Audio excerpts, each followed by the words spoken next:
उत्तर प्रदेश की सियासत में चंद्रशेखर आज़ाद लगातार हलचल कर रहे हैं और ये सियासी हलचल कई राजनीतिक दलों की नींदें उड़ाई हुई है।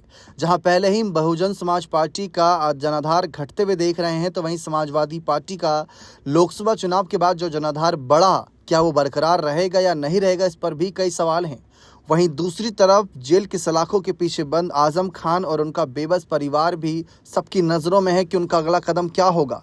इस बीच चंद्रशेखर आज़ाद और आज़ाद समाज पार्टी के मुखिया चंद्रशेखर ने जिस तरीके से अगर हम बात करें, हाल ही में all India Muslim personal law board के वरिष्ठ सदस्य मौलाना खलील और रहमान सजादा नौमानी से मुलाकात करी। सियासी गलियारों में चर्चाओं का विषय बन गया ये मुलाकात शुरुआत में बीमार चल रहे मौलाना का हालचाल लेने के लिए शिष्टाचार भेंट मानी गई, लेकिन सियासी विश्लेषकों का मानना है कि इसके पीछे गहरी रणनीति छुपी हो सकती है। विशेषज्ञों का कहना है कि चंद्रशेखर आज़ाद यूपी के आगामी पंचायत चुनाव और 2027 के विधानसभा चुनाव से पहले दलित मुस्लिम समीकरण को मजबूत करने की कोशिश में हैं। अगर उनका ये दाव चल गया तो मायावती, आकाश आनंद के साथ साथ अखिलेश यादव की भी टेंशन बढ़ जाएगी। चंद्रशेखर आज़ाद की मुलाकात इसीलिए भी खास है क्योंकि यूपी में पंचायत चुनाव और विधानसभा चुनाव की तैयारियां जोरों पर हैं। सियासी जानकारों का मानना है कि एक नेता और एक प्रभावशाली धर्मगुरु की मुलाकात महज औपचारिकता नहीं बल्कि एक बड़े राजनीतिक गठजोड़ की शुरुआत हो सकती है।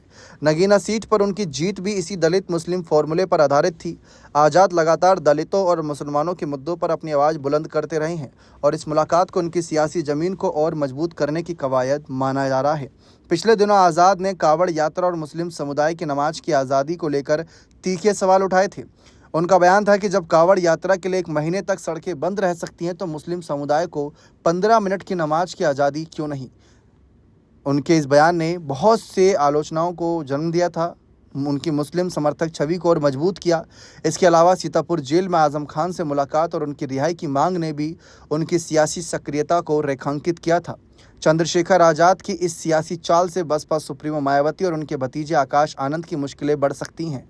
मायावती लंबे समय से बहुजन वोट के साथ साथ मुस्लिम वोट बैंक को साधने की कोशिश में हैं ताकि सत्ता में वापसी संभव हो सके, लेकिन आज़ाद का दलित मुस्लिम गठजोड़ उनकी इसी रणनीति को चुनौती दे सकता है, खासकर तब जब बसपा का वोट शेयर लगातार कमज़ोर पड़ रहा है और आज़ाद की लोकप्रियता युवाओं और अल्पसंख्यक समुदाय में बढ़ रही है।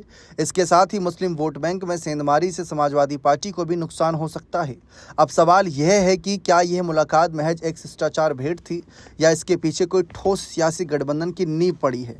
यदि आज़ाद अपनी इस रणनीति में सफल होते हैं तो 2027 के विधानसभा चुनाव में उनकी पार्टी एएसपी का प्रभाव बढ़ सकता है।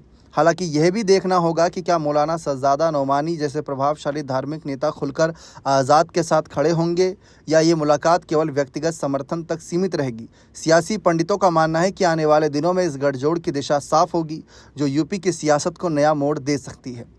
अब जिस तरीके से माना जा रहा है कि यूपी चुनाव को लेकर लगातार चंद्रशेखर आज़ाद अपनी ही पार्टी को मजबूत कर रहे हैं, जैसा कि यहाँ पर बताया गया कि दलित और मुस्लिम फैक्टर को मजबूत कर रहे हैं, तो मायावती से शुरुआत में ऐसा माना जा रहा था कि गठजोड़ की बात करेंगे, उनको साथ लाएंगे, लेकिन अब इस वोट बैंक को अपने पाले में लाकर चंद्रशेखर आज़ाद ये क्लियर संदेश दे रहे हैं कि अब गठजोड़ नहीं होगा, अब जनाधार खिसकेगा।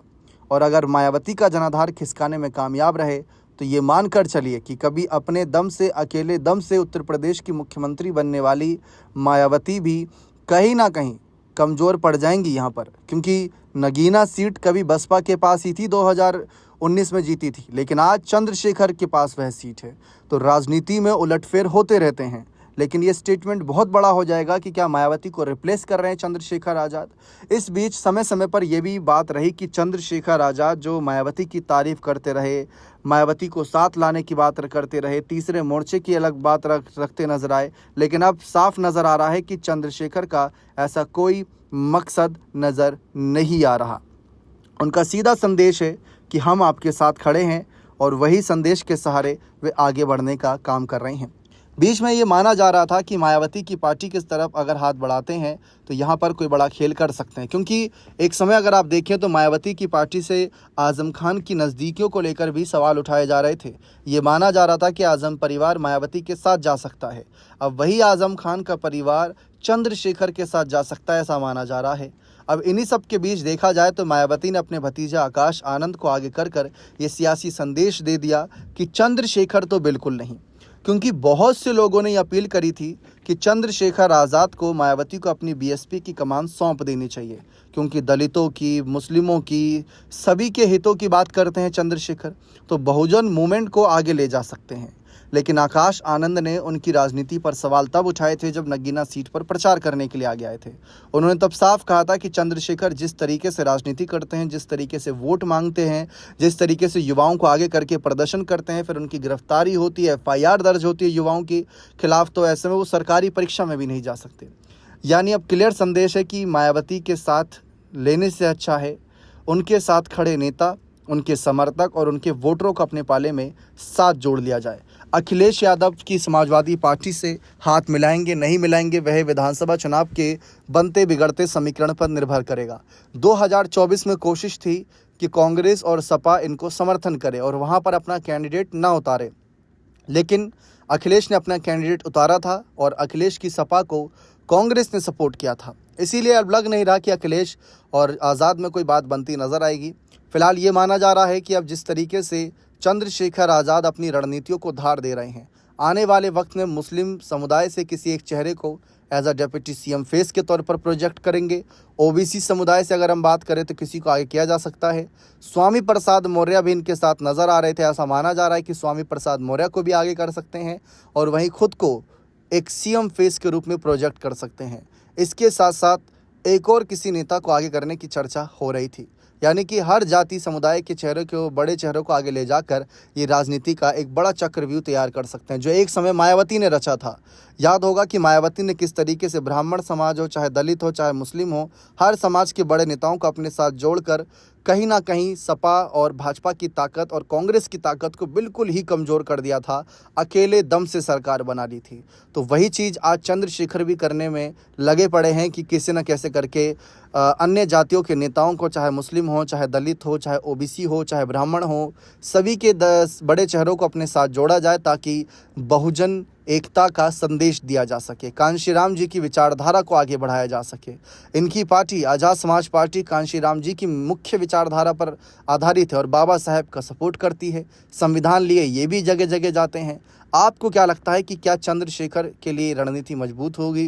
क्योंकि बहुत से लोगों का कहना था कि जिस तरीके से एक समय पर केजरीवाल की पार्टी ने कांग्रेस के वोट बैंक में सेंधमारी करी थी, लेकिन जब मोदी सरकार की ताकत बढ़ी तो वही कांग्रेस ने केजरीवाल के साथ गठबंधन भी किया था।